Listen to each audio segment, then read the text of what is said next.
I spent much of my life avoiding anything aviation related deliberately. And that was because I developed a severe phobia of planes and flying. So that lasted for me over 20 years. So it's pretty safe to say that I never was interested in pursuing a career in aviation at all. Welcome aboard the HiflyMedia podcast, dedicated to sharing the stories and experiences of the amazing people who make aviation happen. From pilots like me to engineers, air traffic controllers and others. I'll explore their personal journeys, the challenges they've faced and the triumphs they've achieved. My name is Damien and I'll be your host. Whether you're a seasoned aviation enthusiast or new to the field, I invite you to join me as we take off on this journey of discovery. Get ready to be inspired as we take flight into the world of aviation with our extraordinary guest, Erin Douglas. As an RAL's flight instructor and finalist for the prestigious Australian Aviation Awards, Erin's journey is a testament to resilience, courage, and the transformative power of overcoming fear. Join us as we explore her remarkable path and the doors that have opened through unwavering determination and a passion for sharing her knowledge with others. Welcome, Erin. Thank you for having me. It's so great that you joined me. I know you're a very, very busy lady, so I'm very grateful that you made a hole in your calendar to have a chat with myself and the listeners. It's my pleasure. I can't wait to have a chat about what brought me here. Yeah, and I guess, so I came across your name as I'm a member of various aviation Facebook groups and other social media groups in Australia, as you can imagine, because I have a keen interest in it and a history in it. And obviously your post came up and it was the picture of you standing behind an aeroplane. I don't know what it could have been, a Technim, or it could have been something of the like. And there you were as a finalist in 2 of the different Australian Aviation Awards. So what I want to find out, that's obviously what caught my interest. And I thought, okay, this is someone I have to interview. Obviously, you're very dedicated to what you do and driven. And then when I found out, well, from what I read, that you kind of kicked it all off because you were afraid of flying, I was like, my goodness, okay, this is a story that needs to be told to more people than just me. So unpack that for us. What shaped your interest in aviation? What inspired you to even pursue a career in aviation? And is the rumour true that you had a fear of flying? Well, I will start by saying that the rumour is true. I did have a fear of flying. And so my interest in aviation was shaped later on in life, much later on in life. I didn't have a childhood interest. In fact, I did a lot of other stuff before I even kind of decided to pursue this. I spent much of my life avoiding anything aviation related deliberately. Wow. And that was because I developed a severe phobia of planes and flying. So that lasted for me over 20 years. Wow.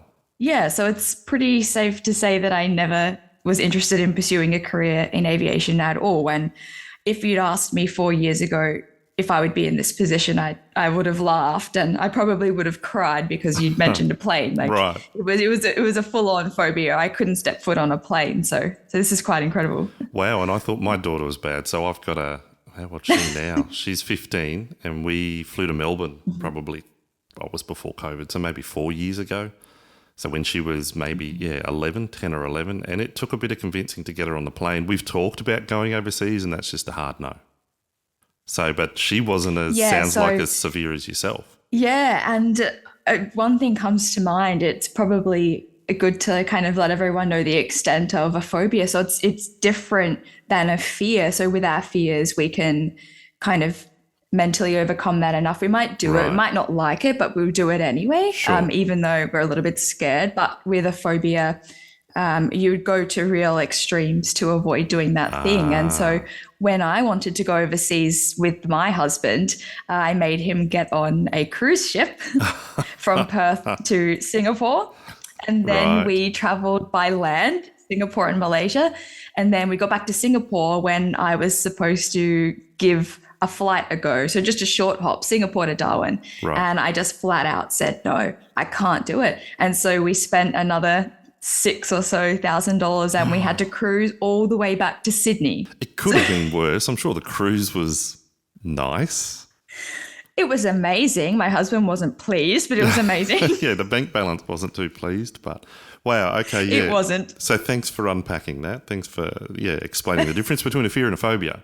Obviously, my daughter Yeah. has a fear of flying, whereas they're very different to a phobia. Wow. Yeah. Yeah, okay. So you've gone from that extreme to now teaching others to fly. What happened?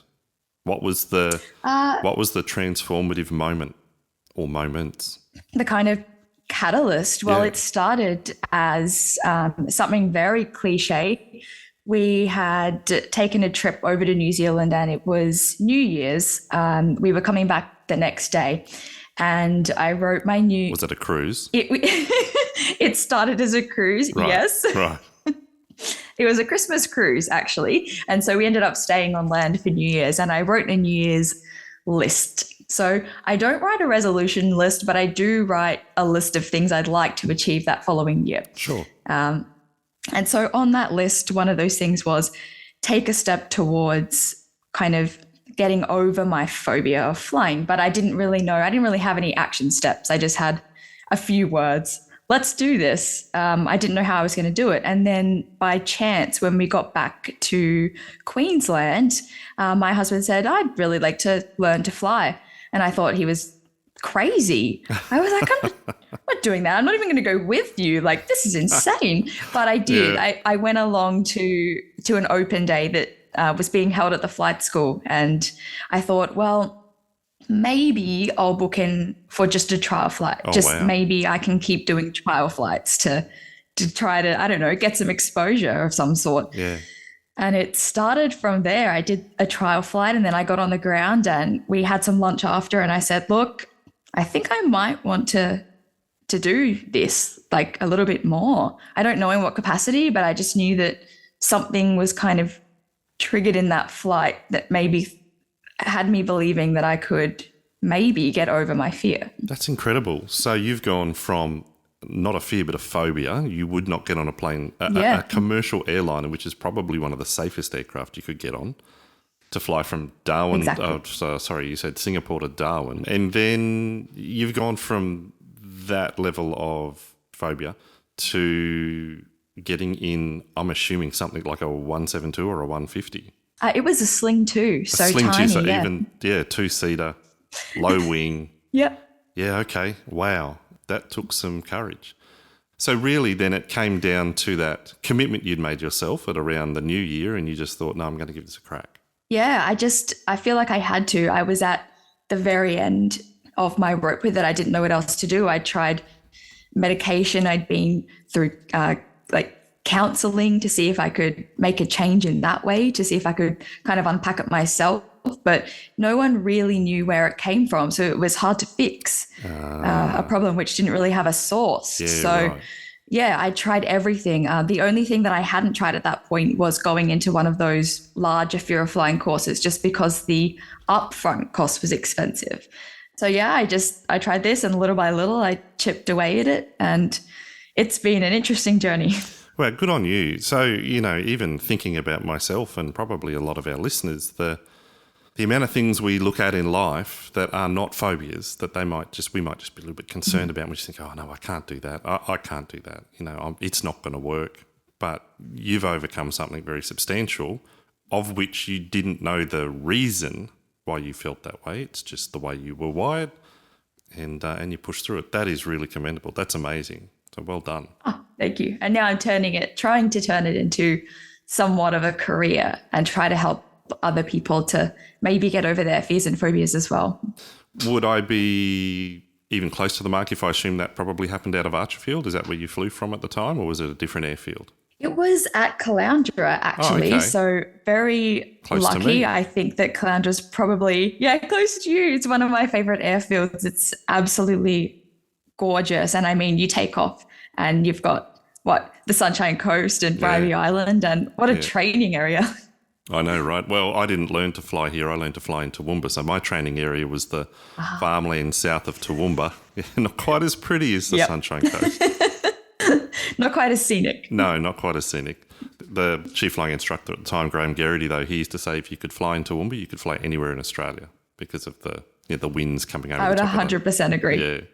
So, but I did take my sister and her boyfriend for a flight one year that they came up from Melbourne, and we hired a 172 out of Caloundra and just went for a quick Blatt through around the Glasshouse Mountains, and then we flew, 500 feet up through Palmerston Passage and up to as far as we could without punching into airspace, just to, stay out of a CTA, and back to Caloundra. And it is so, so pretty. So, I don't think you could have done it in many other places that would be prettier.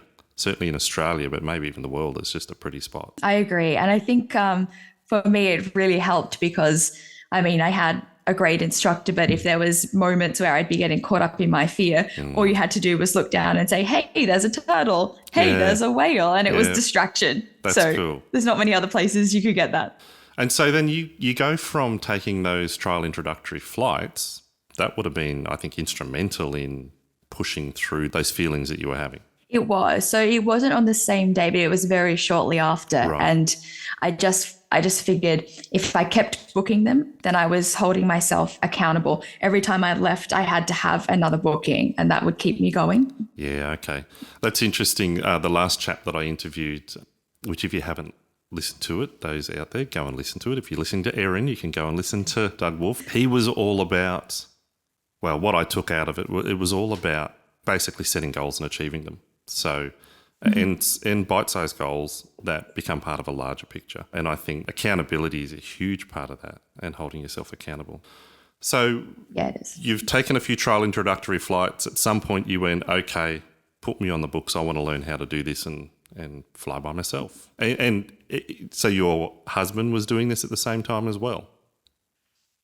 Yeah, so we essentially had our RPCs at exactly the same time. So we were not very far apart. So we took the whole initial certificate journey together, which was really, really great for that support. Cool. But even just, bouncing ideas or bouncing theory off each other would have been great. Learning the theory together would have been great. Exactly. Yep. There you go. And you're still together. And we're still together. Oh, geez. I don't know that aviation helps many other marriages. I think maybe it puts stresses into marriages, but I'm glad it's working for you. It can definitely be difficult. Yes. Yeah, very good. So you're learning together, and then at some point, is he an instructor as well, or is he taken a different path? No, he went down the private pilot route and just enjoys flying for fun. Yeah, right.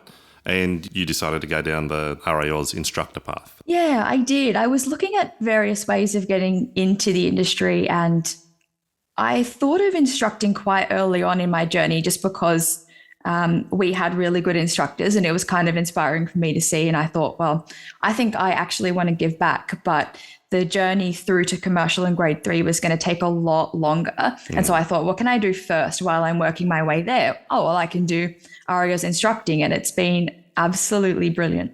Oh, that's good to hear. As Greg in episode 4 said, learning to fly the whiteboard's one of the hardest things he's had to do in aviation. I love the way that he's put that, because it is definitely the hardest part. Well, tell us about that. So you've obviously done what you need to do in learning to competently control an aircraft safely, and then you've started to learn the theory of teaching aviation. How did that work for Erin? Well, I discovered very quickly that I wasn't necessarily a natural teacher. I really went in quite naively, as I think probably a lot of people would.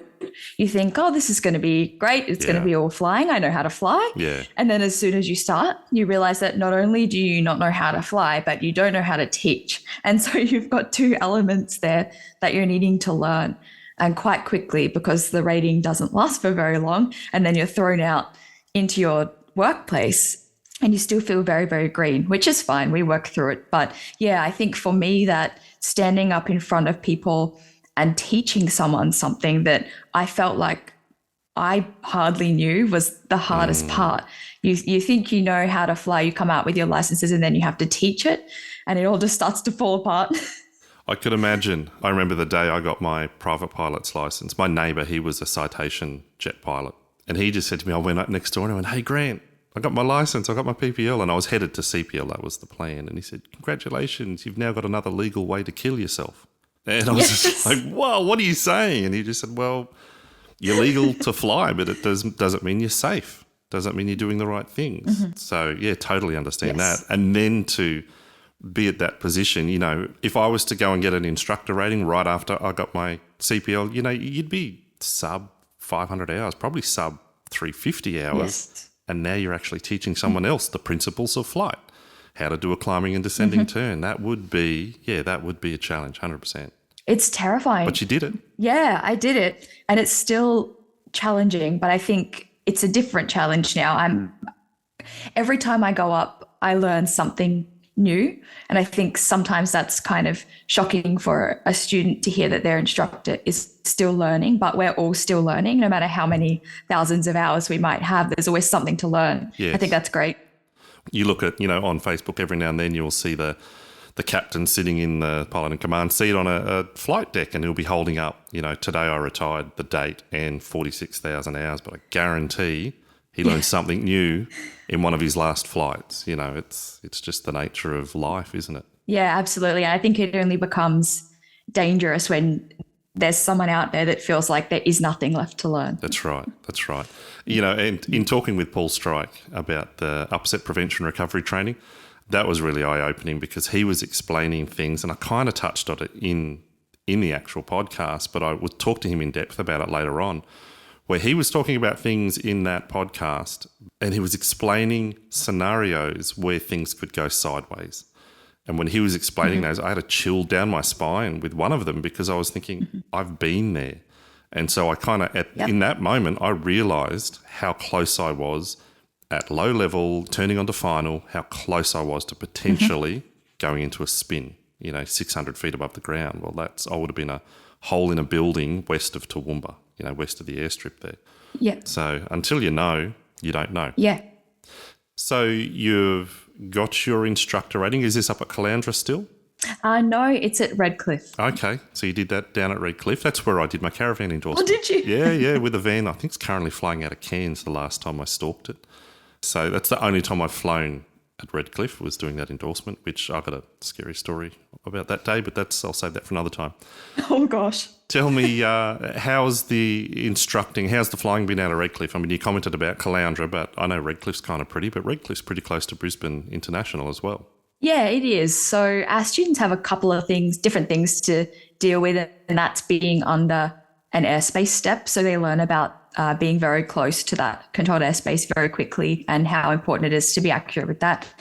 And they also learn very quickly about a crosswind because we almost have a permanent crosswind at Redcliffe. And so even in their initial training, they're doing crosswind circuits before they're doing circuits with a proper headwind. So it can be challenging, and it can take students a bit longer than normal because we don't have the cross runway. Right. But I feel like Toowoomba, if you can fly out of Redcliffe, you can almost fly anywhere because your skill level is high. Yeah, you're dancing on the pedals, learning how to fly an aeroplane. Yeah, exactly. That's fantastic.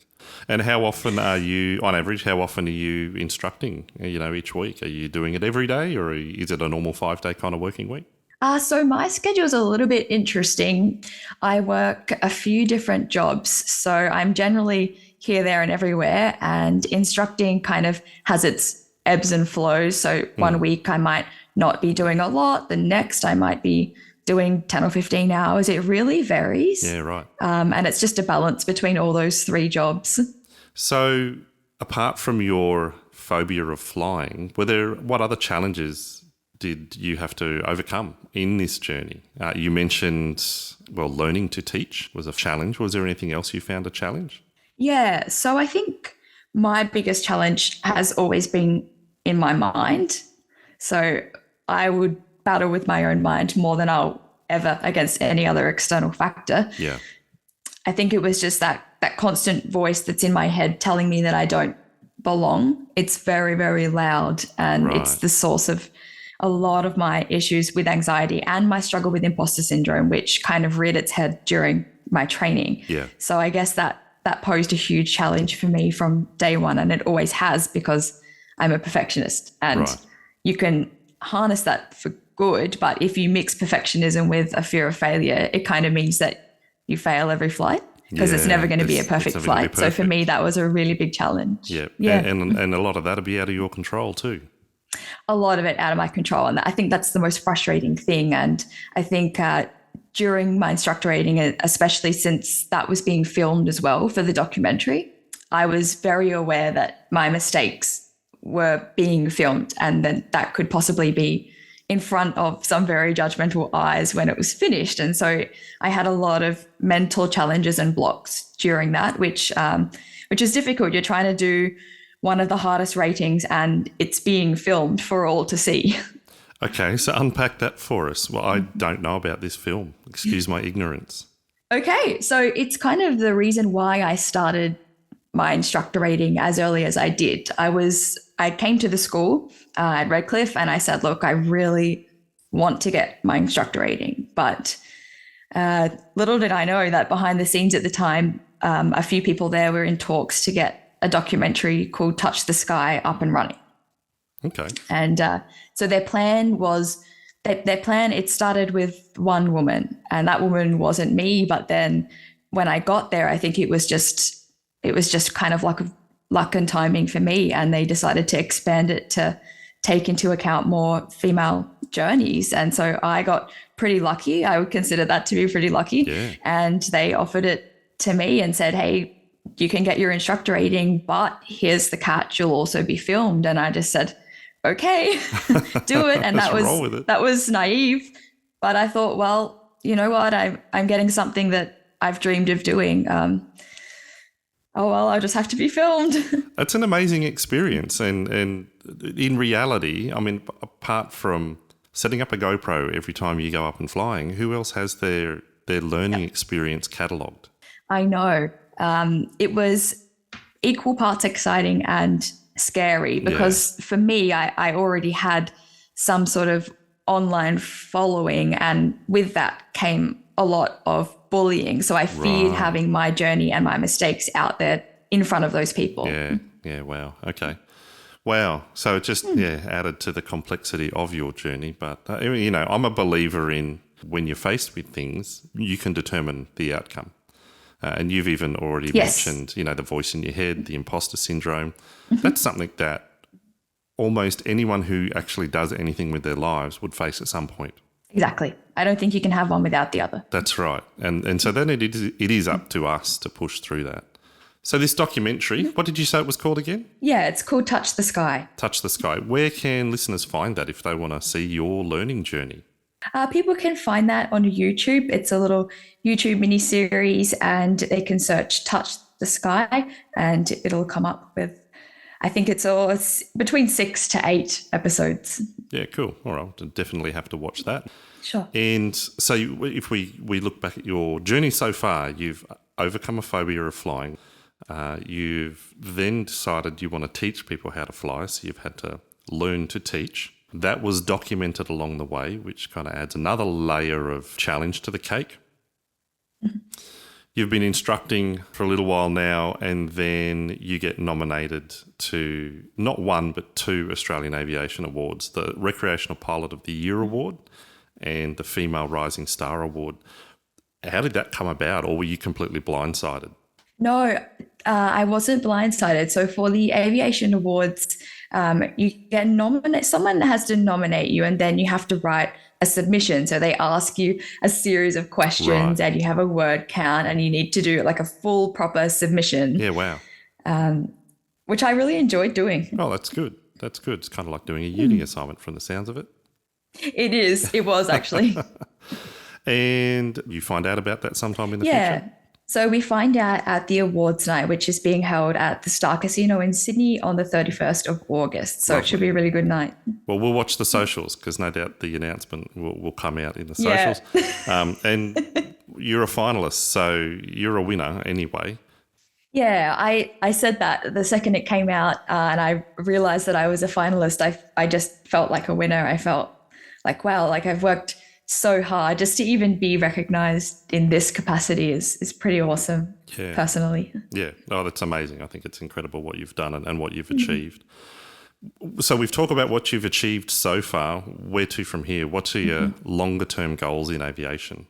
I feel like my goals and desires kind of constantly change as I learn more, which I think is good. I've kept a really open mind about what my future might look like.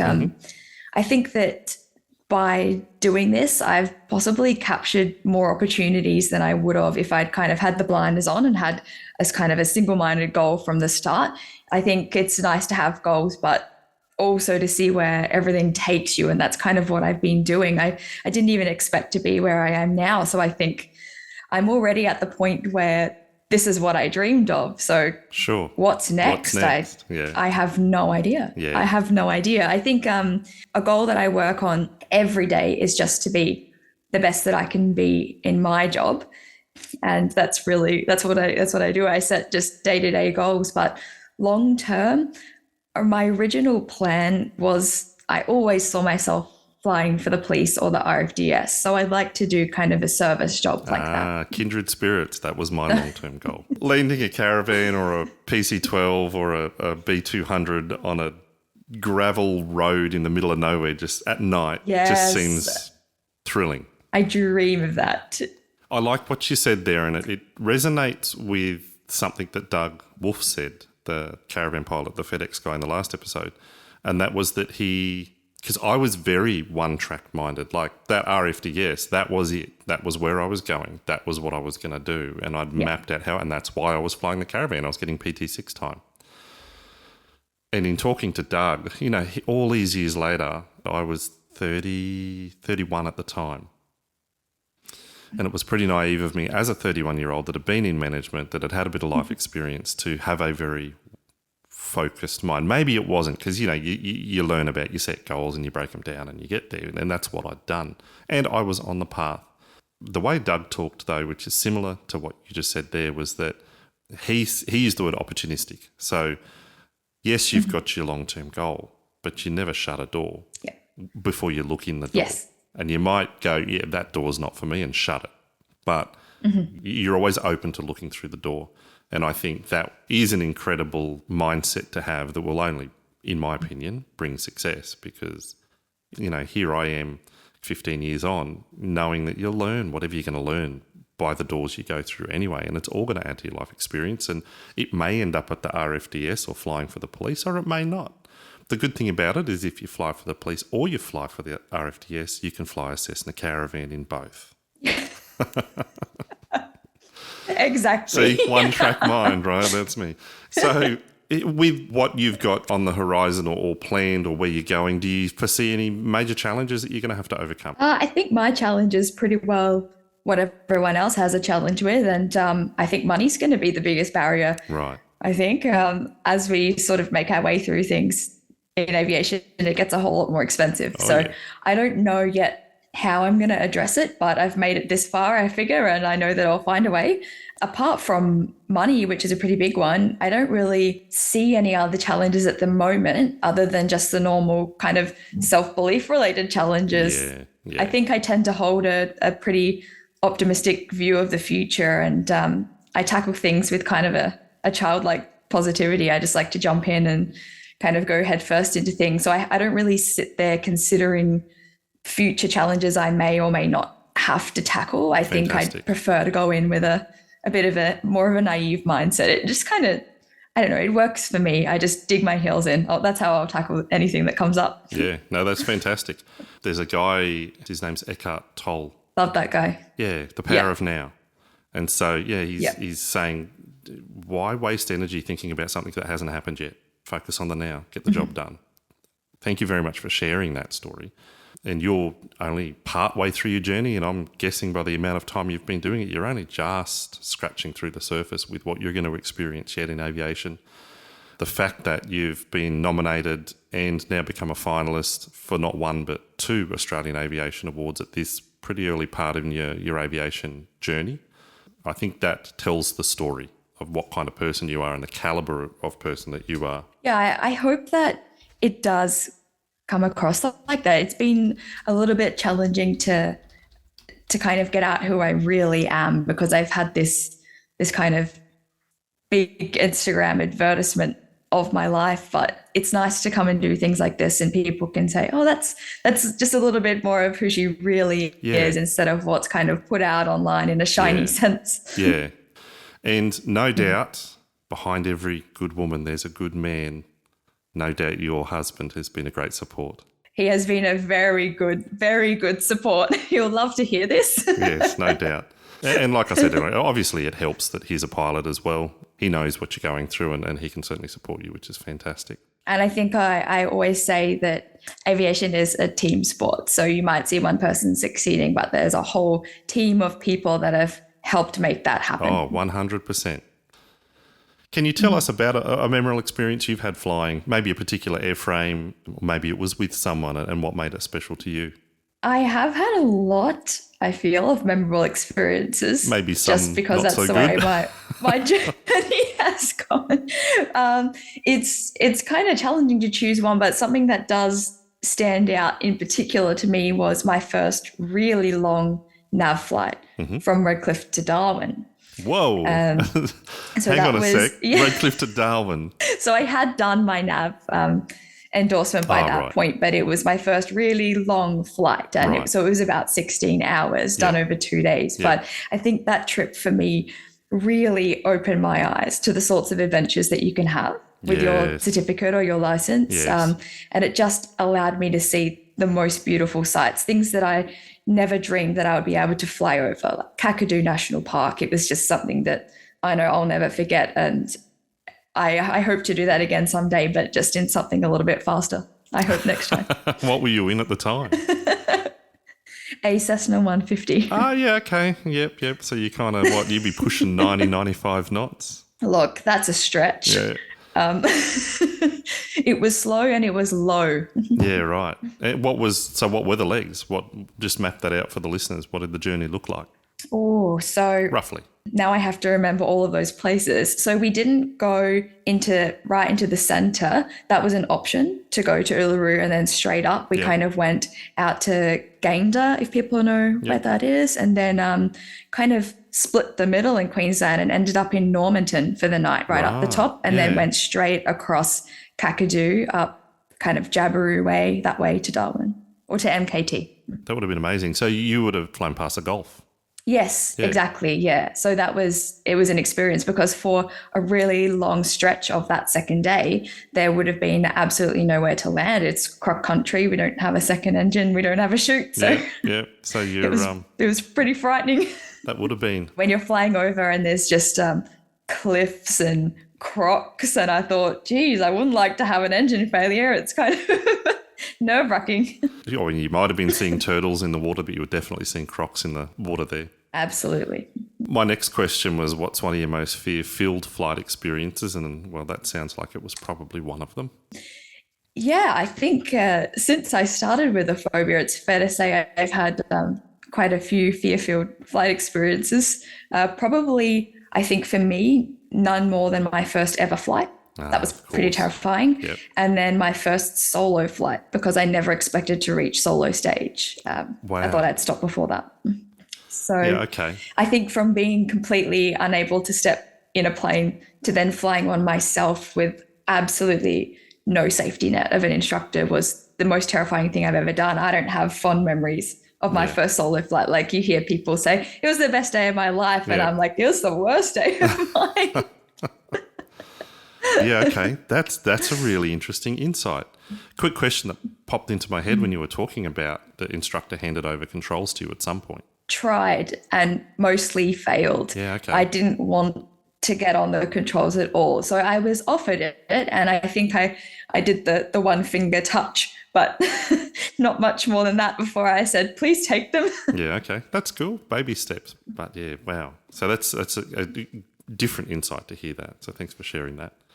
So my next question, money's no barrier. If you had an expense-free opportunity to be endorsed on any airframe, which would it be and why? So I have given this a little bit of thought and I think I'm going to go with, it'd probably be some sort of seaplane, to be honest. Like a Grumman Goose or something. Or, yeah, look, I'm just not, I don't really know anything about seaplanes apart from the fact that they just look incredibly fun. So I don't even know what I would want to fly, but a seaplane or just for something a bit strange, an air tractor, because I kind of have this strange obsession with the air tractor. And it seems like those two things, seaplanes and ag, are kind of like a little club, and I've never really known how I ever get to flying those things. Yeah, But yeah. also something really strange. Maybe I'm not sure if we consider this an airframe, but I'd really love to learn to fly a hot air balloon.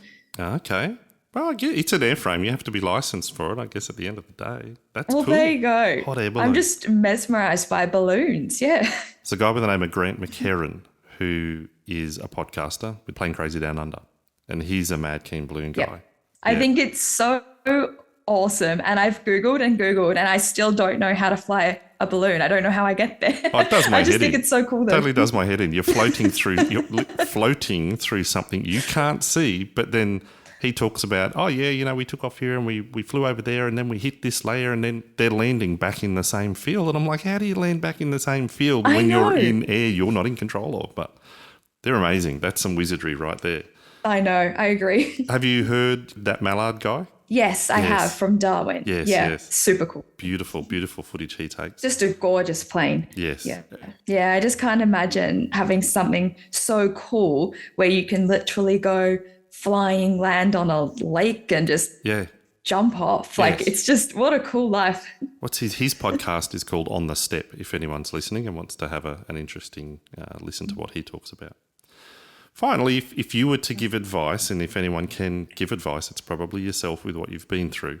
If you were to give advice to someone starting out in aviation, what resources or support systems would you recommend they seek out? Oh, I'm full of advice, to be honest. I would say be prepared to feel very overwhelmed with the amount of information presented to you if you're just starting out. Don't rush to put yourself in an awful amount of debt, because we're now, especially this year, seeing the hardship that can cause with indexation and cost of living pressures. So take your time, ask questions, ask so many questions to anyone that you can reach out to, online, offline, so that you have the best possible chance of picking the right path for you that works with your life and your goals and your budget. Yes. I think probably another thing is, if it's too good to be true, it often is. So be careful with promises of work and kind of large promises, because there really aren't any shortcuts, and a lot of people get caught with that. But really these days we have such a huge amount of resources to help new pilots get started, both online and in person. So head out on foot, take a day and go and visit flight schools, and you'll really know when you found the right people. You'll really vibe with a place. And support systems as well. We also have a lot of communities to get involved with that it doesn't take much. A quick Google search or a search on Facebook will bring up a whole bunch, and there's something for everyone, whether you're interested in plane spotting or local airfield groups or bush flying, like whatever it is, there's a community there for you. And all in all, it's a really friendly and welcoming industry. So that would be my advice. And I think that's a really good point you brought up there. And we link that back to imposter syndrome. Apart from the alphas in the room, most people, if they were to reach out to these groups, are going to feel inferior, potentially. They're going to feel like, oh, I don't belong here. I'm not a pilot. I say, go and get involved, because you talk to any pilot. What does any pilot like to talk about? Flying. They'll spill out information and they can't help themselves. They will just do it because it's their passion. Yes. Is there anything else you wanted to tell the world, Erin?